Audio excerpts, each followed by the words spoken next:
বিসিবির সবশেষ যে মিটিংটা হচ্ছে 26 সেপ্টেম্বর, অনেকটা নীরবে আড়ালে মিটিংটা হচ্ছে। মূল এজেন্ডা যেটা শোনা যাচ্ছে, বিসিবির স্ট্যান্ডিং কমিটিতে অনেক পরিবর্তন আসতে যাচ্ছে। যারা আগের কমিটিতে আগের বৈঠকে ছিলেন না, অনেকের পদ চলে যেতে যাচ্ছে। আসলে মূল এজেন্ডাটা আসলে কি হতে যাচ্ছে? শিমুল, এজেন্ডার বাইরে যদি আমি বলি যে আমি এখনো ক্লিয়ার না যে বিসিবির যে গঠনতন্ত্র অনুযায়ী কয়জন পরিচালকের উপস্থিত থাকা লাগে। আমি একজন পরিচালকের সাথে কথা বলছিলাম, তিনি আজকে সবাই উপস্থিত থাকবেন না। আমরা জানি যে গত দুইটা সভাতে 8 কিংবা 9 জন পরিচালক ছিলেন, 10 জন টোটাল পরিচালক ছিলেন। ফারুক আহমেদ যখন নির্বাচিত হলেন সেই সভায় 10 জন ছিলেন এবং পরবর্তীতে খালেদ মাহমুদ সুজন পদত্যাগ করার আগ পর্যন্ত 10 জন ছিলেন। সুজন পদত্যাগ করার পরে 9 জন হয়ে গেলেন। আজকে আমার ইফতেখার রহমান মিঠুর সঙ্গে কিছুক্ষণ আগে কথা হলো, তিনি জানালেন যে তার মেয়ে অসুস্থ, যার কারণে তিনি আজকে সবাই উপস্থিত হতে পারছেন না। সুতরাং আজকে সবাই তাহলে 8 জন থাকার কথা। এই 8 জন সবাই এসেছে কিনা আমি এখনো ঠিক জানি না।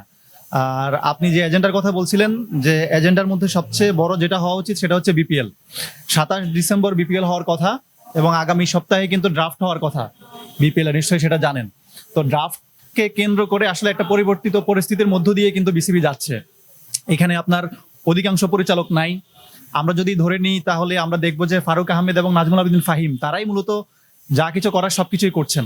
এবং আমরা আগে দেখতাম যে বিপিএল গভর্নিং কাউন্সিল ছিল, সেখানে গভর্নিং কাউন্সিলের সভাপতি এবং সদস্য সচিব যারা ছিলেন তারাই কিন্তু কাজগুলো করতেন।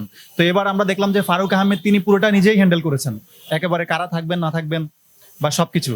তো এবং যারা হচ্ছে ফ্র্যাঞ্চাইজিগুলো, 7টা ফ্র্যাঞ্চাইজি, তার মধ্যে 3টা সম্ভবত নতুন এসেছে, 4টা আগেও ছিল। তাদের সঙ্গে কথা বলার পরও কিন্তু সবকিছু চূড়ান্ত হয়নি। সুতরাং ড্রাফটের আগে আপনাকে কিন্তু সবকিছু চূড়ান্ত করতে হবে। এবং আজকে যদি আপনি দেখেন যে রিটেন কজন প্লেয়ারকে করা যাবে, এটা নিয়ে কিন্তু দ্বিমত আছে ফ্র্যাঞ্চাইজিগুলোর। এবং আমরা এখনো শুনতে পাচ্ছি যে অন্তত 2টা ফ্র্যাঞ্চাইজি এন্ট্রি ফি এখনো জমা দেয়নি। জানেন যে বিশাল অঙ্কের একটা এন্ট্রি ফি দিতে হয়। অর্থাৎ ফ্র্যাঞ্চাইজিগুলো যদি এখনই এন্ট্রি ফিটা জমা না দেয় তাহলে তারা কিভাবে নিশ্চিত করবে বিসিবি যে তারা খেলবে কিনা? বা এখানে দুই পক্ষের আলাপ আলোচনার মধ্য দিয়ে কিংবা আজকে বোর্ড সভায় নিশ্চয়ই বিপিএল নিয়ে একটা গুরুত্বপূর্ণ সিদ্ধান্ত তো আমরা হয়তো জানতে পারবো যখন ফারুক আহমেদ শেষে কথা বলবেন।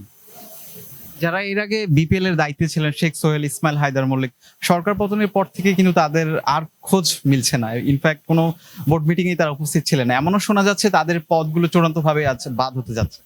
আচ্ছা, গঠনতন্ত্র আমি যতটুকু পড়েছি, যতটুকু জানি আমি, গঠনতন্ত্রের 3টা সভায় যদি আপনি অনুপস্থিত থাকেন তাহলে তার যে পরিচালক পদ সেটি শূন্য হয়ে যাওয়ার কথা। তার মানে হচ্ছে যেই সভাটি সচিবালয়ে ছিল, নিশ্চয়ই জানেন যে যেদিন নাজমুল হাসান পদত্যাগ করলেন এবং ফারুক আহমেদ সভাপতি হলেন, সেদিন 10 জন ছিলেন, 9 কিংবা 10 জন ছিলেন। ওই সভাটি জরুরি সভা ছিল। জরুরি সভা যে কোনো সভাপতি তার ক্ষমতা বলে ডাকতেই পারেন। সেই সভাটি সম্ভবত এই 3 সভার মধ্যে পড়বে না। তবে আপনি যদি দেখেন যে সেই সভার পরেও পুনর্গঠিত ক্রিকেট বোর্ডে ফারুক আহমেদের অধীনে যে ক্রিকেট বোর্ড, সেখানে কিন্তু আজকে 3য় সভা। তার মানে আজকে এই সভায় যে কজন পরিচালক থাকবেন না, সে কজন পরিচালকের কিন্তু যারা এর আগে পদত্যাগ করেননি, যারা পদত্যাগ করেছেন সেটা তো তাদের তো পদ শূন্য হয়ে গেছে। যেমন খালেদ মাহমুদ সুজন, আরো 2-1 জনের নাম আমরা শুনেছি যারা পদত্যাগ করেছেন। তো সেই পদগুলো তো শূন্য হয়ে গেছে। এখন বাকি যারা একেবারে অনুপস্থিত 3 সভায়, তাদের পদটা আসলে শূন্য হয়ে যাওয়ার কথা। কিন্তু কিভাবে শূন্য হবে, শূন্য হলে সেখানে কবে নাগাদ নির্বাচন হবে? এর আগে তো কয়েকটা পদ শূন্য হয়েছে, ধরেন খালেদ মাহমুদ সুজন, সেটারও কিন্তু নির্বাচনের প্রক্রিয়া আমরা দেখছি না এখনো। সুতরাং এখন ক্রিকেট বোর্ড কিভাবে চলছে বা কিভাবে চলবে পুরোপুরি আমার কাছেও আসলে পরিষ্কার না।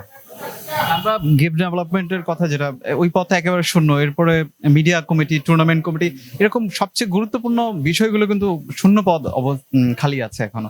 সো এমন গুঞ্জন শোনা যাচ্ছে যে আজকে হয়তো ডিসাইড হতে পারে কারা, আবার যে কয়জন পরিচালক এর মধ্যে দায়িত্বে আছেন তাদেরকে হয়তো নতুন করে বন্টন করে দেওয়া হতে পারে।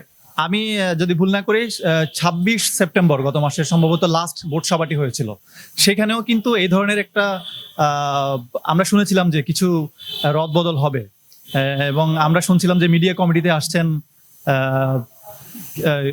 কি বলে এটাকে, মিডিয়া কমিটিতে আসছেন আসলে ফাহিম সিনহার কথা আমরা শুনেছিলাম।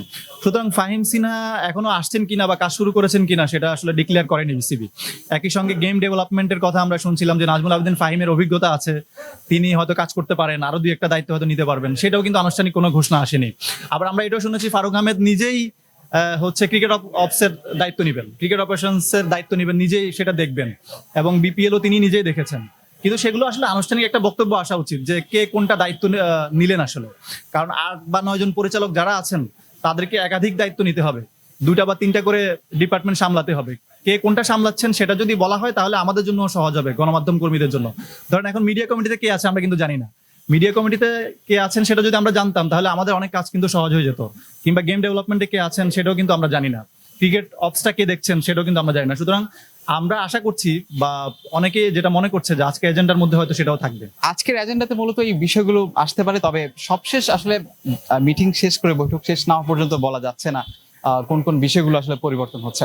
মিরপুর হোমক ক্রিকেট থেকে বিলাল হোসেন শিমুল, পিটি আর্কাইভ।